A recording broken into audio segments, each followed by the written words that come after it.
بسم اللہ الرحمن الرحیم الحمد للہ رب العالمین وعلی آلہ واصحابہ اجمعین الحمد للہ رب العالمین۔ یہ کچھ گزارشات ہے خلاصۃ القرآن سے پہلے۔ اس بندہ ضعیف پر اللہ تبارک و تعالیٰ کی بے شمار نعمتیں ہیں، جن میں سے سب سے بڑی نعمت یہ ہے کہ اس نے مجھے قرآن عظیم کے سمجھنے کی توفیق عطا فرمائی، اور حضرت رسالت پناہ علیہ الصلاۃ والسلام کے احسانات امت کے اس حقیر فرد پر بہت ہیں، جن میں سے سب سے بڑا احسان قرآن کریم کی تبلیغ ہے۔ نبی کریم صلی اللہ علیہ وسلم نے قرآن اول کو قرآن کی تعلیم دی۔ نبی کریم صلی اللہ علیہ وسلم نے قرن اول کو قرآن کریم کی تعلیم دی، انہوں نے قرن ثانی تک اسے پہنچایا۔ یوں ہی درجہ بدرجہ ہوتے ہوئے اس فقیر کو بھی آپ کی روایت در روایت سے حصہ ملا۔ اے اللہ، تو اس کریم نبی پر جو ہمارے آقا و مولا اور شفیع ہے، اپنی افضل ترین رحمتیں اور اعلیٰ برکتیں نازل فرما، اور آپ کے متبعین صحابہ اور آپ کی امت کے علماء پر بھی اے ارحم الراحمین محض اپنے فضل و کرم سے رحمتیں نازل فرما۔ یہ وہ مبارک خطبہ ہے جس سے عام جلیل شیخ ولی اللہ نور اللہ مرقدہ نے اصول تفسیر پر مشتمل اپنی مشہور کتاب الفوز الکبیر کا آغاز کیا۔ اس خطبے میں القرآن العظیم کی بجائے حسب القرآن العظیم، قرآن عظیم کی محبت کے الفاظ رکھ دیے جائیں تو اس خطبے کا ایک ایک لفظ ناچیز کے جذبات کا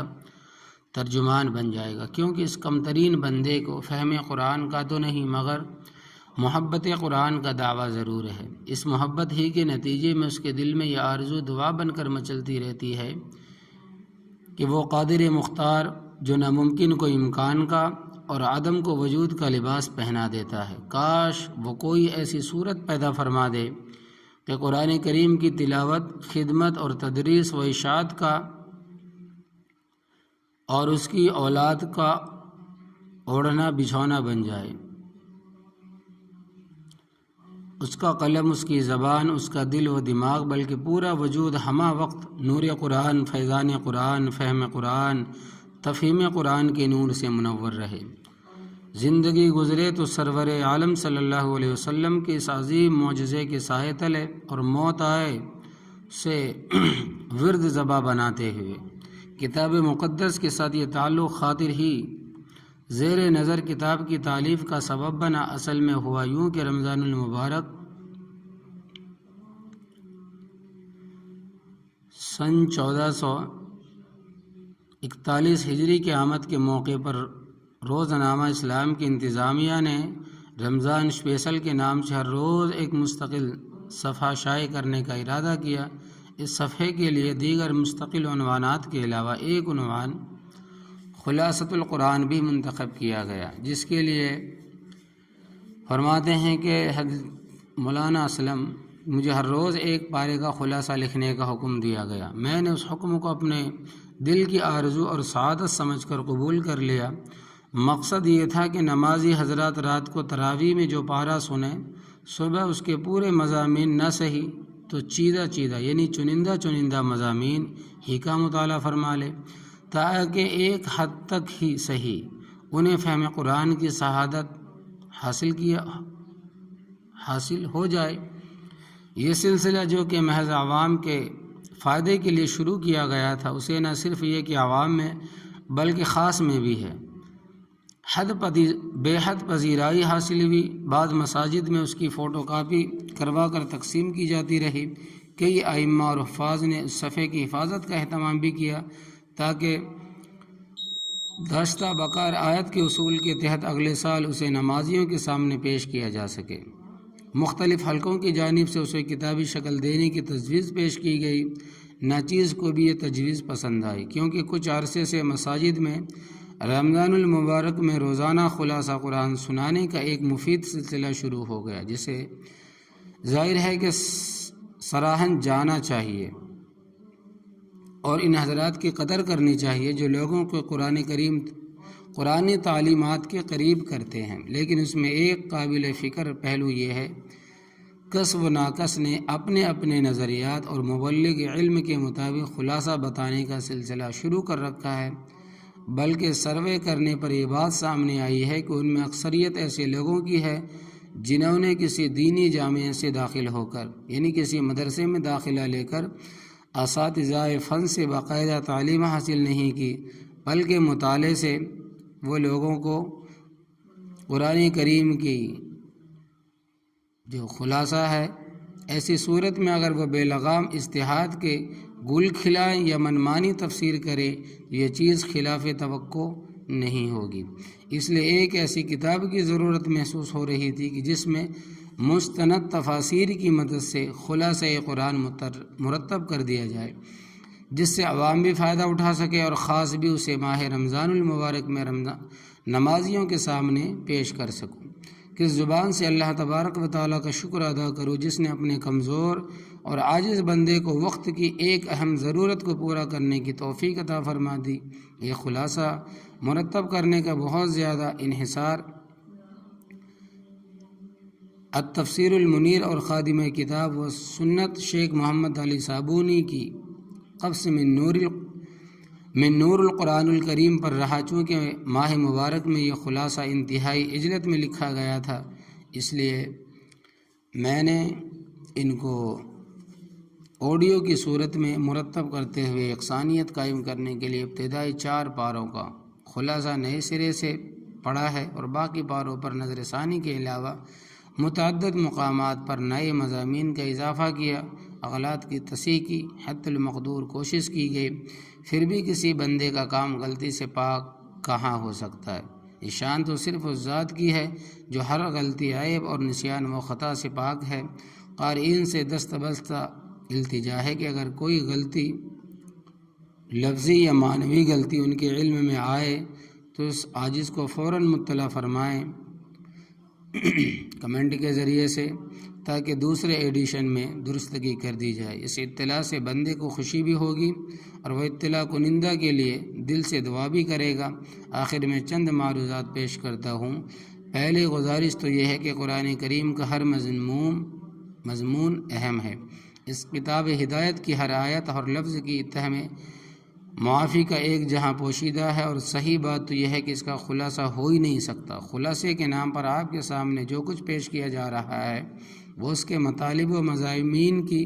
لامحدود دنیا کی ایک جھلک اور بحر معانی کے چند قطرے ہیں۔ یہ جھلک ایک تو ما لا یدرک کلہ لا یترک کلہ کے اصول کے تحت دکھائی جا رہی ہے، تاکہ کوئی شخص پورے قرآن کا مطالعہ نہیں کر سکتا تو اس کے مضامین کی ایک جھلک ہی دیکھ لے۔ اس کا دوسرا مقصد یہ ہے اس اجمالی مطالعے کی برکت سے شاید رب کریم اس کے دل میں تفصیلی مطالعہ کا شوق پیدا فرما دے۔ دوسری گزارش یہ ہے کہ ہمارے ہاں چونکہ تراویح میں پاروں کے حساب سے تلاوت کی جاتی ہے، اس لیے خلاصہ بھی پاروں کے حساب سے لکھا گیا ہے، وگرنہ قرآن کریم کی جو تقسیم خود رسول اللہ صلی اللہ علیہ وسلم نے فرمائی تھی وہ صورتوں کے اعتبار سے تھی۔ پارہ نصف، ثلث، ربع، رکوع وغیرہ کی تعین اور تقسیم بعد میں کی گئی ہے۔ جب کوئی نئی آیت نازل ہوتی تھی تو آپ صلی اللہ علیہ وسلم اسے فلاں صورت میں رکھنے کا حکم دیتے تھے، فلاں پارے میں رکھنے کا حکم نہیں دیتے تھے، اور ظاہر ہے کہ کسی متعین صورت میں رکھنے کا جو حکم دیا جاتا تھا تو یہ اس کے مضامین کے ساتھ مناسبت کی وجہ سے تھا۔ اگر مناسبت پیش نظر نہ ہوتی تو اس آیت کو کسی بھی صورت کے ساتھ جوڑ دینے کا اختیار دے دیا جاتا، پھر 114 صورتوں میں اتنا تفاوت بھی نہ ہوتا کہ ایک صورت تو صرف 3 آیات پر مشتمل ہے، صرف 3 آیات سے مشتمل ہے، اور دوسری صورت 286 آیات پر مشتمل ہے۔ تو عرض کرنے کا مقصد یہ ہے کہ خلاصہ یہ بیان کرتے ہوئے صورتوں کو پیش نظر رکھنا ضروری ہے، مگر تراویح میں چونکہ پاروں کے حساب سے تلاوت کی جاتی ہے، اس لیے ناچیز نے کوشش یہ کی ہے کہ خلاصہ تو صورت کو سامنے رکھ کر ہی لکھا جائے، مگر پاروں کی ترتیب کو بھی ملحوظ رکھا جائے۔ ہر پارے کے جو خاص مضامین سپرد و قلم کیے گئے ہیں ان کے آخر میں آیت نمبر کا حوالہ بھی دے دیا گیا ہے تاکہ اگر کوئی صاحب اس مضمون کا تفصیل سے مطالعہ کرنا چاہے تو کتب تفسیر میں اس آیت کا مطالعہ کر سکے۔ آیت نمبر کا حوالہ صورت کے اعتبار سے ہے، پارے کے اعتبار سے نہیں ہے۔ آخری گزارش یہ ہے، قرآن کریم کی ایک ایسی عظیم الشان کتاب ہے جس کے ساتھ کسی نوع کا تعلق بھی فائدے سے خالی نہیں، خواہ وہ اسے محبت کی نظر سے دیکھے اور ادب و احترام کے ساتھ چھونے کا تعلق ہی کیوں نہ ہو، لیکن اس بحر بے کنارہ اور دائمی شجر سایہ دار سے مستفید ہونے کے لیے دو چیزیں بڑی اہمیت رکھتی ہے۔ ایک تو یہ کہ دل میں اس کی عظمت پوری طرح بیٹھ جائے، ذہن میں یہ بات مستحضر رہے کہ یہ وہ عظیم المرتبت کتاب ہے جس کی عظمت کو بیان کرنے کے لیے خود رب تعالیٰ نے متعدد بار قسمیں کھائی ہے۔ آپ صرف ایک قسم ہی ملاحظہ فرما لیں، سورہ واقعہ میں ہے کہ میں قسم کھاتا ہوں ستاروں کی، منزلوں کی، اور اگر تم سمجھو تو یہ بڑی قسم ہے، یہ بڑے رتبے کا کلام ہے جو کتاب محفوظ میں لکھا ہوا ہے، اس کو وہی ہاتھ لگاتے ہیں جو پاک ہے، پروردگار عالم کی طرف سے اتارا گیا ہے۔ کیا تم اس کلام کا انکار کرتے ہو اور اپنا وظیفہ یہ بناتے ہو کہ اسے جھٹلاتے ہو؟ دوسری بات جو اس مبارک کتاب سے فائدہ اٹھانے میں اہمیت رکھتی ہے وہ اسے سمجھ کر پڑھنا ہے۔ دلوں کے تزکیہ، اخلاق، عادات کی تطہیر، طرز زندگی کی تبدیلی، برکات کے نزول اور کیفیات کے ورد میں عظمت قرآن نے استحضاء فہم قرآن کو بہت بڑا دخل ہے۔ دل میں اس کی عظمت بٹھا لینے کے بعد کوشش کرے خود بھی اسے سمجھ کر پڑھے اور اس نعمت کو عام کرنے کی کوشش بھی کرے۔ یہ بات اچھی طرح جان لیجئے کہ اس دنیا کا مستقل قرآن کے سوا کچھ بھی نہیں۔ ذہنی پریشانیوں، قلبی بیماریوں، سیاسی اختلافات، باہمی تنازعات، معاشرتی فتنہ فساد اور معاشی مجبوریوں میں الجھے ہوئے انسان کو ایک نہ ایک دن اس حقیقت کا یقین آ کر رہے گا کہ اس کے تمام مسائل کا حل صرف قرآن میں ہے، اس کی روحانی تشنگی کا سامان قرآن کے سوا کہیں نہیں۔ آئیے دنیا بھر کے پیاسوں کو چشمہ صافی کی راہ دکھانے میں ہم بھی اپنا کردار ادا کریں، جس کی ایک صورت یہ بھی ہے کہ خلاصۃ القرآن کی صورت میں آپ کے سامنے یہ جو حقیر سی کوشش ہے اسے اپنے احباب دنیا بھر کے مسلمانوں تک پہنچانے میں ہمارے ساتھ تعاون فرمائیے۔ انشاءاللہ تبارک و تعالی انگلش اور بعض دوسری زبانوں میں بھی اس کے تراجم شائع کرنے کی کوشش کی جائے گی۔ اللہ تبارک و تعالی عمل کرنے کی توفیق عطا فرمائے اور اللہ تبارک و تعالی بے حد درجہ قبول عطا فرمائے، آمین یا رب العالمین۔ یہ ہے گزارشات خلاصۃ القرآن کے بارے میں آپ تمام حضرات کے پیش نظر۔